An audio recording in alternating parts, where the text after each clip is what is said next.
I'm Pat Doler and welcome to my home. And thanks for joining me on A Taste of VACE. And by the way, VACE stands for Ventura Adult and Continuing Education. And today's program is just a little taste of the many wonderful classes that we offer at VACE. So pull us up on the web, check us out, see what interests you. Until then, I'm going to demonstrate on how to make some yummy lemon squares. I'd like to mention and really stress the importance of reading a recipe completely through. You want to make sure that you find out all the information you need to know before you even start, like time. How much time will it take to prepare? How much time will it take to bake or to cool? So I've already preheated my oven. So now I need to get all my measured ingredients prepared. Well, I've done that for you to save time, but I want to show you a couple of little tricks. I have my 2 cups of flour according to my recipe. I have my half a cup of powdered sugar. And let me explain a little bit about powdered sugar, because some people will say, do you need to sift it? Do you need to just pour it out of the box or what? Well, there's a couple things to take in consideration. Where you live, Hawaii, in the south, back east. If it's really humid, yes, you need to sift your sugar. If you don't have a sifter, or your sifter, you pull it out and you haven't used it in a while and it's all rusty, you can use a strainer. Just pour it in there, just move it around and it'll just sift right through, just like use your hand to push it. And I recommend that you first measure it and then sift it. That way you'll get the right amount of measurement. But if you have clumps, break up your clumps before you start measuring it. So there's another thing nowadays, they do make plastic bags that contain the powdered sugar, and they're usually in a 2-pound size. Those do not need any sifting because that plastic just totally protects the sugar from any moisture and you don't get lumps. So like I had already opened this and I had used it. So I did sift this earlier today because it was not a new package and it was open, and today the humidity is 81%. So I made sure that after I measured it, I did sift it, okay? When measuring flour, a really important thing to remember is to aerate your flour. So break it up, use a spoon, break it up. Make it nice and fluffy, and then take some and put it in your cup, spoon it in your cup. And I always spoon, a little bit more. I take the straight edge of a knife, dinner knife, and I level it off.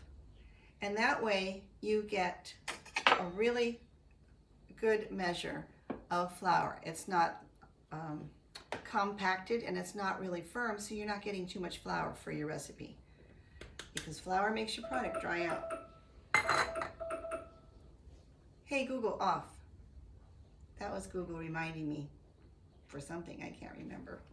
It'd be really nice if the timer actually said what it was for, like your 30 minutes for your lemon squares are done. You know that trusty little dinner knife that you use to level off your flour? Well, it's not really good to cut your butter with. So you want to get a nice sharp knife. You could use a chef knife, you could use a paring knife, whatever's sharp. It will cut the butter better. And if you moisten your blade, it cuts it even easier. So I'm going to cut this bar. I'm going to cut it in half, and then I'm going to lay it flat, and I'm going to cut that in half. It's not supposed to stick with the water. And then I'm going to cut this flat in half. Then I'm going to turn it, line it up, cut that in half, and then I'm going to cut that in half. And then I'm going to cut that in half. And lo and behold, I've got nice little even square cubes for my crust, which will make it distribute a lot more evenly. So now my butter's ready, but I'm not ready. So I'm going to have to put my butter back in the refrigerator to keep chilled, to stay chilled, because now I have to get my lemon ready. So my recipe calls for the zest of 2 medium-sized lemons. I like to use 2. It's a little over the average recipe, but this is what really is going to give you that pop. When you take that bite of that lemon square, you're going to go, whoa. Okay. and it will also give us our juice. Now, my little trick, when you need to get some zest, there are 3 different tools that you can use. Personally, my favorite is a microplane. This is a very fine and sharp razor blade going in one direction. As you can see, I can go down. Going up, I could cut myself. So I already washed my lemon, but I want to show you also, you can also use a grater. You might have this in your kitchen. Use the smallest grate. But when you do that, after you take it off, you're gonna have to scrape it off and then chop it up more finely, because you don't want big chunks of lemon skin. You wanna make sure you only get the yellow part, not the white, which is the pith. That's the bitter. But this is the sour, and this will be perfect in your recipe. You can also use a potato peeler, because you can actually just peel a very thin little layer, and you get just the lemon, no pith. There it is, it's still on the lemon. But you'll have to take this, and you'll have to chop this up fine, turn it, chop. Again, tiny pieces. So if you could really get a microplane, maybe this is something you can borrow from your neighbor, you'll get a lot better zest from it. So what I like to do with my lemons, I'm going to cut off the ends. Okay.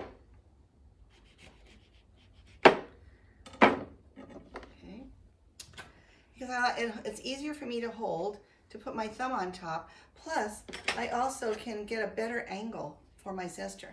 So I'm going to just run my blade and go from top to bottom, and it just turns. Because as this is wet, it can really slip. And this holds it. I just love how it holds. And here it collects right there in your microplane. And then you can take this and put it straight into your measuring spoon. Because we need basically 2 tablespoons. 1 lemon equals about 1 tablespoon. That's why I like to use 2. Okay, so I already have my zest done. I did that earlier so I would save time.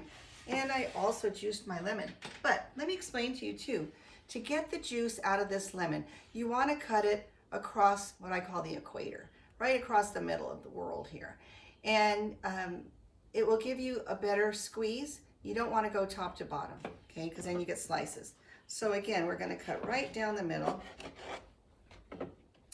And I'm going to show you a handy little tool.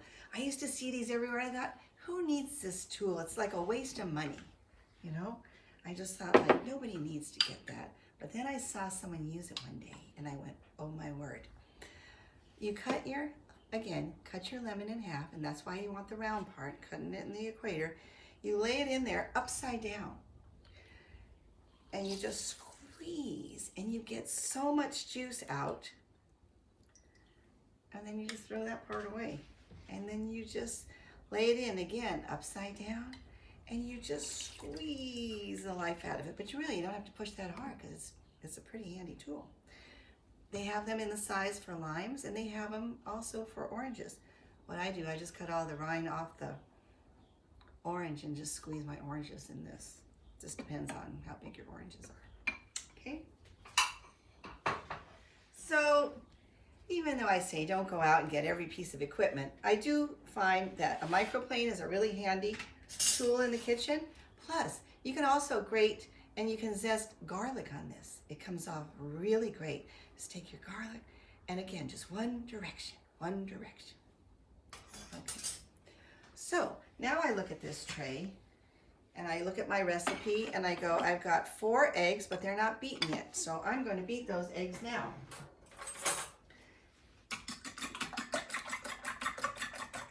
Because again, mise en place, everything put in place, state of readiness. This is going to be ready to go right into my bowl.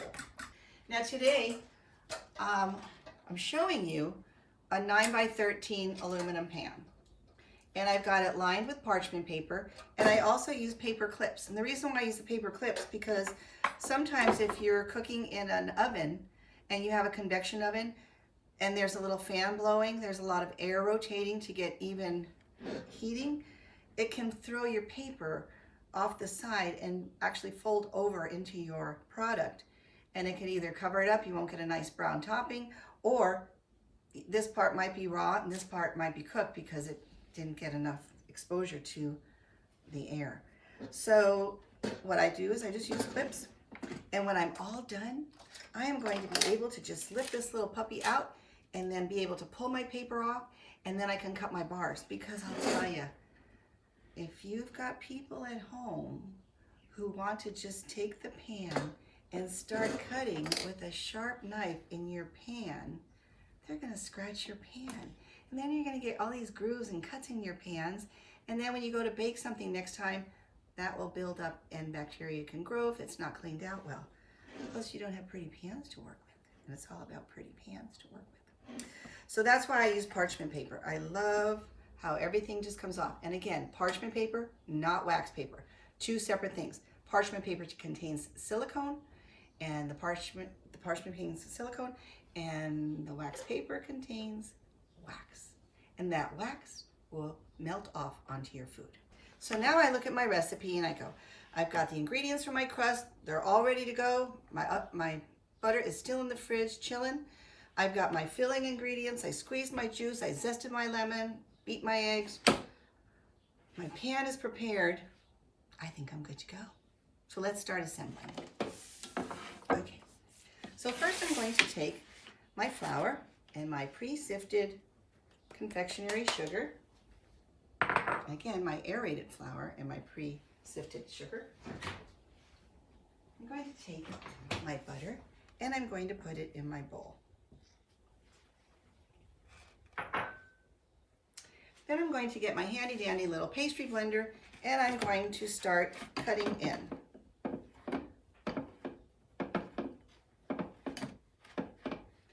I push this through.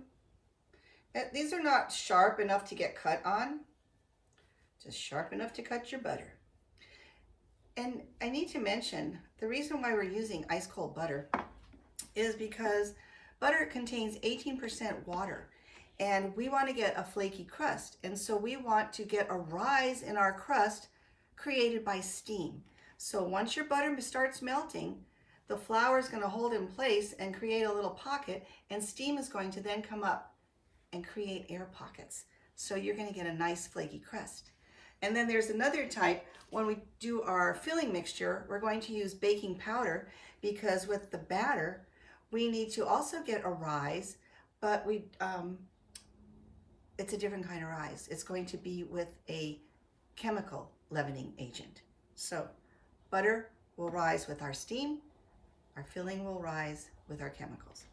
Because what I want to show you are the little pea size chunks of butter that I'm leaving in here. Because, again, I want that lift from the steam. So I'm going to take my hands and I'm going to try to feel and see if I have any large lumps of butter yet, and I don't. This is pretty even. Also, I'm not wearing gloves today, and that's because everything that I'm going to make is going to go in the oven and it's going to bake off any bacteria. Okay? So I'm going to get my pan.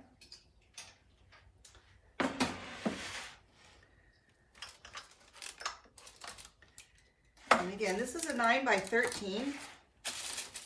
I'm going to tell you a little trick that I do in just a few minutes. I'm going to take this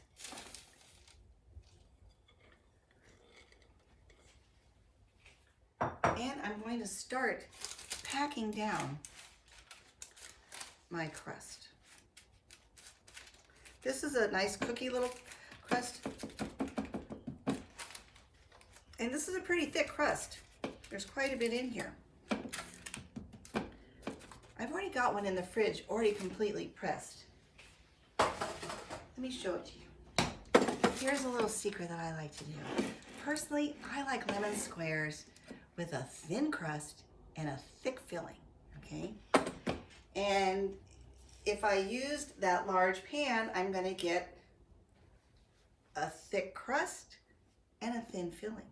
So I like the opposite. So what I've done, I use a smaller pan. I take my dough mixture and I cut it in half and I put it in 2 pans. These are 9x9s. So I get a thinner cookie because it's a smaller pan, but it's 2 of them. Okay. So then you can see here, can you see those little lumps and bumps in there? Who would ever think that you want lumps in your pastry? But you do, because again, this is our butter that's going to melt later. Okay, so we're ready to put this in the oven now for about 15 to 20 minutes. And when a recipe states 15 to 20 minutes, always put it on your timer for the first number that it states. In this case, 15 minutes. Don't put it for 20 because you need to give yourself about 5 or 10 minutes, whatever the recipe calls for, to be able to see how your oven is reacting. Is it have a lot of buildup on it? Is it electric? Is it convection? Are you really running the temperature lower than it should be? Is your oven too hot? There's so many factors. So just start with the first time, peek at it, take a look. If the color looks good, you're good to go. So we're gonna put this in the oven. Okay, so while that's baking, we are going to start mixing our filling, because as soon as the crust is done and it comes out of the oven, we want to make sure that we put our filling on it right away, get it back in the oven right away. So here, I'm going to put my dry ingredients first. I'm going to put my sugar. Always want to keep sugar. I'm going to put my flour and our baking powder. Now let me talk a little bit about baking powder. Some people are going to ask, what's the difference between baking powder and baking soda? Well, baking powder contains baking soda, but it also has other ingredients, because once an acid, in this case our lemon, is going to hit this batter, okay, then the acid will cause it to rise, and it has the cornstarch in it, or again, the cream of tartar, depending on which one you're picking out. And I don't care which one I get. I like this brand, and this particular one has the cornstarch in it. It will keep it from rising too high like a souffle. So depending on what your recipe says, don't substitute baking powder for baking soda, okay? Again, this is going to be our acid to activate it. So I have my half a teaspoon of baking powder. So these are my dry ingredients. I'm going to mix them up.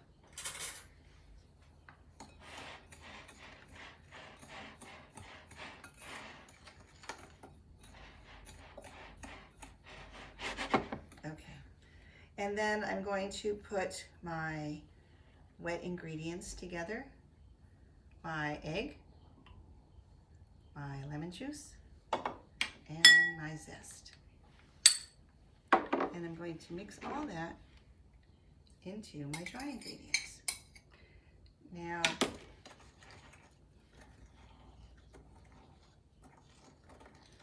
my dough is still baking. So this is going to be all ready, prepared, and ready to go to pour onto the hot crust. Okay, I gotta tell you something.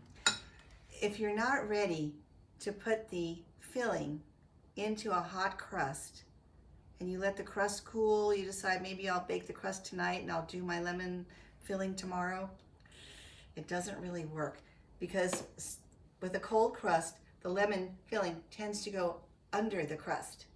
So you're gonna get like an upside down lemon square. You're gonna have cookie on top, lemon on the bottom. It's not a bad thing. Like my neighbor says, he goes, I don't care what it looks like. He goes, it just tastes good and I'll eat it. So that's just something to keep in mind. While it's in there baking, make your mixture. And again, this is why we did our mise en place, so we don't waste too much time zesting our lemon now, squeezing our lemon, measuring our ingredients, because we might get interrupted and everything might not be ready to go when our crust is hot and ready to go, okay? So mix this, and again, before I'm ready to pour it in, I'm going to mix this again because the sugar does tend to settle. My timer just went off. My crust is ready. Let's take a look. Set this aside. Wow, that was pretty quick. Must have taken a lot of time. Oh, this is beautiful. Look at this crust.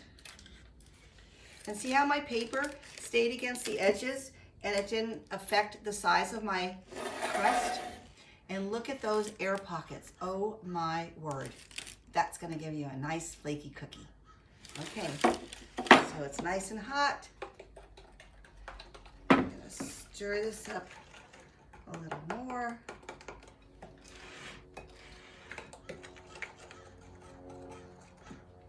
I'm going to pour this over that delicious cookie. And did you notice, well, we already told you to look for the edges around the cookie to know it's done. You're gonna do the same thing when it comes to the filling. I'm gonna take this hot pot here, be really careful, carry it over to my stove. Okay, look at this. Oh my word, I'm so excited. Tells me two things though. First of all, it tells me it's done because it's not jiggling anymore. It also, because they say to insert a knife, but I don't always like to do that because it kind of can break it. And if it's not ready yet, you've got this big hole in the middle and it kind of ruins a whole square. So notice though, there's a little bit of uneven baking in my oven. This side was a little warmer than the other side, but it's still good. It's still firm. This still has a nice brown color around the edge. So I'm good to go. So now what I would do, I would keep everything intact. If I took this out of my pan too soon, it would crack my hot crust because it's still very flaky. It's like a cookie, a Christmas cookie, those butter cookies that you make, and if you eat it too soon, they fall apart, even though they're delicious. So what I'm gonna do, I'm gonna let this cool on the counter for about an hour, and then I like to personally throw it into the refrigerator or the freezer to firm up this filling a little bit more before I take it out of my pan. So let me get one out of my fridge. I already have one in there holding up. I'll put this aside. Here we go. All nice and cold, ready to go. This is fun. Okay, now you're gonna see how easy. Sometimes it sticks a little because the butter, the fat, did tend to get somehow through the paper a little bit or something. And it sticks a little. So try to pull it up carefully, just like that. All right, look how it lifts out. Check out my pan. Yep, just a little bit of grease, but no scratches, no sugar stuck to the sides. And all I have to do is just wash this off with hot soapy water and not scrub it. I like to peel the paper off.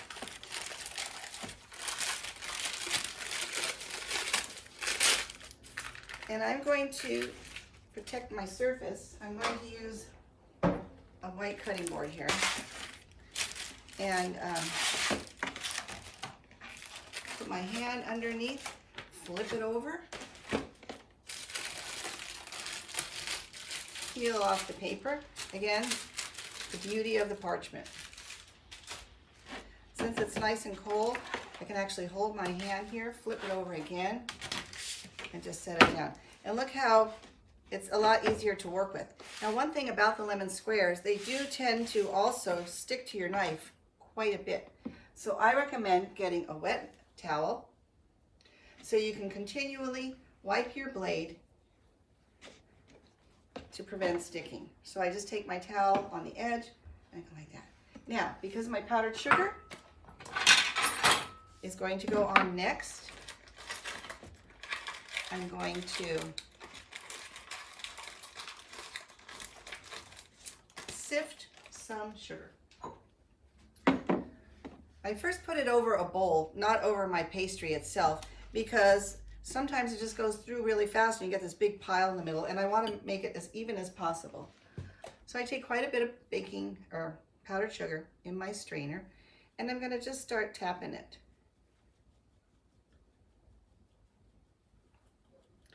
And I'm going to try to evenly distribute this powdered sugar over the top. Now, some people go, do I really need the powdered sugar? You know, well, the other day I made a batch And they said, oh, I don't need powdered sugar. And I thought, fine, taste it and test it. They taste it and they go, these don't taste as good because I didn't put on the powdered sugar. So follow the recipe. And then, of course, I gave another bite with the powdered sugar. And they admitted there was a big difference. Okay. So as you can see, I've got my powdered sugar evenly distributed. Now, my husband loves when I make lemon squares because I don't use the edges. Personally, I don't like the hard, chewy part to go in my lemon square. I like to cut off the edges. And the reason why I love using my 10-inch chef knife is because I can make one big slice. And then I save this. I don't throw this away. These are my husband's little discards that he absolutely loves and just waits for. And I don't want to cut too much off because I don't want to waste the product either. And then my last one there. Now, I'm hoping that you can see here before I cut the last side.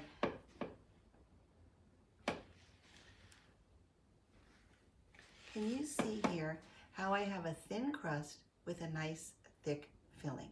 And that's what I achieved because I used my smaller pan. Again, if you're going to use the 11 by 13, you're going to get a thicker crust and a thinner filling. So you decide what you want as to what pan you're going to use. Cut off my fourth part right here. Okay, so now I'm going to clean my knife. And you can just eye it in the middle. You can make a mark and you can eye it in the middle and make a mark of that. Again, this is like our butter. Just cut it right down the middle. Middle, middle.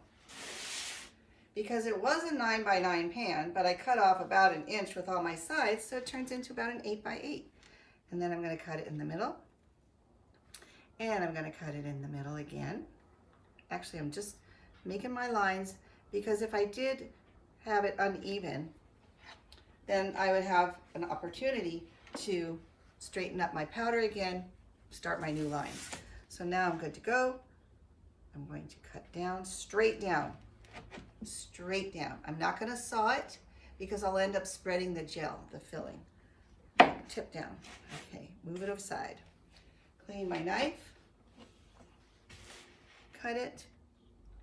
Again. Straight down. Clean my knife. I don't need to clean anymore. And now I'm ready to cut my squares. So I take my knife, straight down. Take my knife. I like to clean it again. Since I just made this today, sometimes I freeze them and I have them in there longer. They're a little less gooey. Okay. Again, look really close and see my thin crust and my thick filling. Don't you love it? Okay. And then I can just plate these. And when you plate anything in the kitchen, you always plate in odd numbers. This is like in art. You don't put doubles, you don't put even. So here I put 3 lemon squares on my plate, or I could just put 1 lemon square, but I'm not going to put 2. Even if there are only 2 people eating it, put in the 3rd. Maybe they'll love it so much that they'll want to eat it. So again, first you eat with your eyes. I didn't say that before, but you eat with your eyes, and then you eat with your palate. So if it looks good, it looks appealing, they're going to try it. They're going to love it. So tune in next week, and Chef Amy is going to give you some delicious recipe, and she's going to prepare it for you. Don't know what it is yet. It's a surprise. So thanks for joining me. Take care, and enjoy your taste of VACE.